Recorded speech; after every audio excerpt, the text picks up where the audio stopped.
السلام علیکم ورحمۃ اللہ وبرکاتہ۔ دوستو اور عزیزوں، آج میں آپ کے سامنے شب برات کی حقیقت، شب برات کہتے کس کو ہیں، اس کی مختصر سی تفصیل میں بیان کرنا چاہتا ہوں۔ شعبان کی 15ویں رات کو شب برات کہا جاتا ہے، یعنی کہ وہ رات جس میں مخلوق کو گناہوں سے بری کر دیا جاتا ہے۔ تقریباً 10 صحابہ سے اس رات سے متعلق حدیثیں منقول ہیں۔ سب سے پہلے حضرت عائشہ صدیقہ رضی اللہ تعالیٰ عنہ فرماتی ہیں کہ شعبان کی 15ویں رات میں نے نبی پاک صلی اللہ علیہ وسلم کو اپنی آرام گاہ میں موجود نہیں پایا تو میں تلاش میں نکلی، دیکھا تو آپ جنت البقیع یعنی یہ قبرستان میں موجود، تو آپ نے مجھ سے فرمایا کہ آج شعبان کی 15ویں رات ہے، اس رات میں اللہ تعالیٰ آسمان دنیا پر نزول فرماتا ہے۔ اور قبیلہ بنو کلب یہ ایک قبیلہ مشہور تھا جس میں بکریوں کی تعداد بہت زیادہ تھی۔ کہا قبیلہ بنو کلب کی بکریوں کے بالوں کے برابر، اس کی تعداد سے بھی زیادہ گناہ گاروں کو اللہ تعالیٰ بخشش عطا فرماتا ہے، معاف فرما دیتا ہے۔ ایک اور حدیث میں ہے کہ اس رات میں اس سال پیدا ہونے والے جو لوگ ہیں ہر بچے کا نام لکھ دیا جاتا ہے۔ اس رات میں اس سال مرنے والے ہر آدمی کا نام لکھ دیا جاتا ہے۔ اس رات میں تمہارے اعمال اٹھائے جاتے ہیں اور تمہارا رزق اتارا جاتا ہے۔ ایک اور روایت میں اسی طریقے سے ہے کہ اس رات میں تمام مخلوق کی مغفرت کر دی جاتی ہے، سوائے 7 شخصوں کے، 7 لوگوں کی، ان کی مغفرت نہیں ہو پاتی۔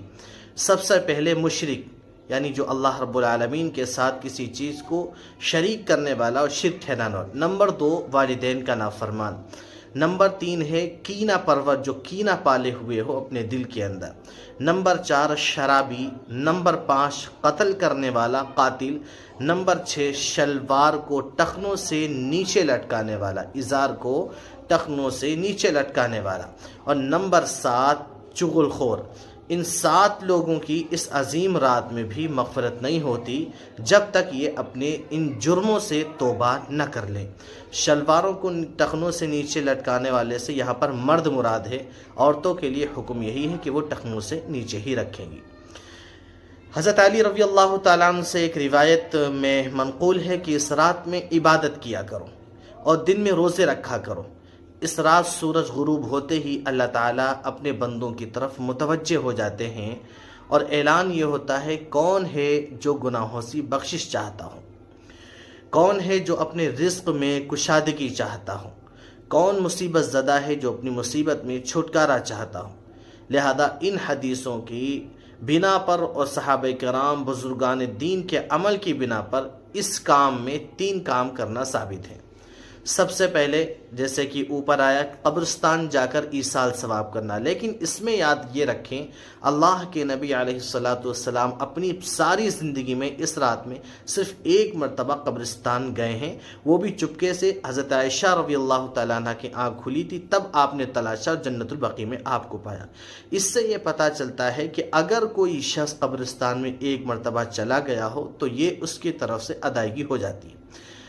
قبرستان میں بھیڑ لگا کر جانا، اجتماعی طور پر جانا، اس کو لازم سمجھنا، یہ ساری چیزیں بدعت ہیں جہاں سے کہیں تک ان کا ثبوت نہیں ملتا ہے۔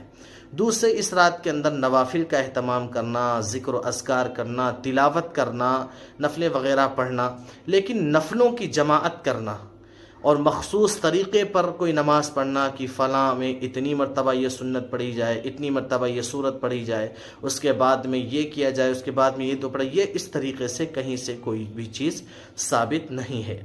یہ فضیلت والی رات ہے، اس میں شور و شغب کرنا، اجتماع منعقد کرنا یا اسی طریقے سے سبیلیں لگانا، کوئی چیز بانٹنا، یہ ساری چیزیں اس رات میں نہیں ہونی چاہیے۔ تیسری چیز اس چیز کے اندر اس رات میں دن میں روزہ رکھنا مستحب ہے۔ ایک تو اس بارے میں حضرت علی رضی اللہ تعالیٰ عنہ کی روایت اور دوسرے اللہ کے نبی علیہ الصلوۃ والسلام ہر مہینے ایام 20 کہتے ہیں چاند کی 13، 14، 15 تاریخ کو اللہ کے نبی علیہ الصلوۃ والسلام ہر مہینے کی روزے کا اہتمام فرماتے تھے، آپ رکھتے تھے۔ لہذا اس نیت سے اگر روزہ کوئی رکھتا ہے تو اجر و ثواب کا مستحق ہوگا، لیکن اس بات کو یاد رکھیں یہ روزہ کوئی سنت نہیں ہے بلکہ یہ روزہ مستحب ہے، رکھے گا تو بہت بڑے ثواب کا مستحق ہوگا، نہیں رکھے گا تو اس پر کوئی الزام نہیں ہے۔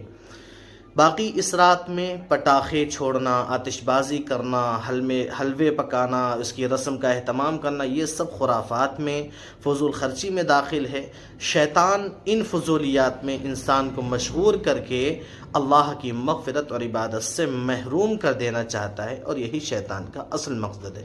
بس یہ حقیقت ہے شب برات کی کہ تنہائی کے ساتھ عبادت کر لی جائے، جتنا ہو سکے نفلیں پڑھ لی جائیں، اور خاص طور سے جو نمازیں ہماری قضا ہو چکی ہیں، اصل ان نمازوں کی بھی قضا کی آج سے ایک ترتیب بنا لی جائے کہ ہماری زندگی میں بہت ساری نمازیں ہیں۔ ظاہر سی بات ہے کہ نفل وغیرہ سنت تو تب کام آئے گی جب ہمارے فریضے پورے ہوں گے، کوئی کمی ہوگی تو اس کو پورا کر دیا، لیکن جب ہمارے فرائض ہی پورے نہیں ہیں تو پھر سنت و نفل کہاں کام آئے گی؟ اس کا مطلب یہ ہرگز نہیں ہے کہ آپ نفل وغیرہ کا اہتمام نہ کریں، بلکہ آج اپنی زندگی میں یہ تہیہ کر لیں آج سے کہ ہم جو ہے انشاءاللہ اپنی قضا نمازوں کی ترتیب بنا لیں گے۔ آج سے قضا کرنا شروع کر دیں اور ایک ترتیب بنا لیں کہ ہماری اندازہ لگا لیں کہ ہماری زندگی میں اتنی نمازیں قضا ہوئی ہیں، تو آج سے شروع کر دیں اور روزانہ قضا نماز کی ترتیب بنائیں۔ لہذا نفل سے کہیں زیادہ اگر اس چیز کا اہتمام کر لیں کہ قضا نمازوں کی اگر ادائیگی کر لیں تو یہ اس سے کہیں زیادہ بہتر ہوگا، اور ذمے سے قضا نماز کا جو فریضہ آپ پر عائد ہے اس کی بھی ادائیگی ہو جائے گی۔ اللہ ہم سب کو عمل کی توفیق عطا فرمائے۔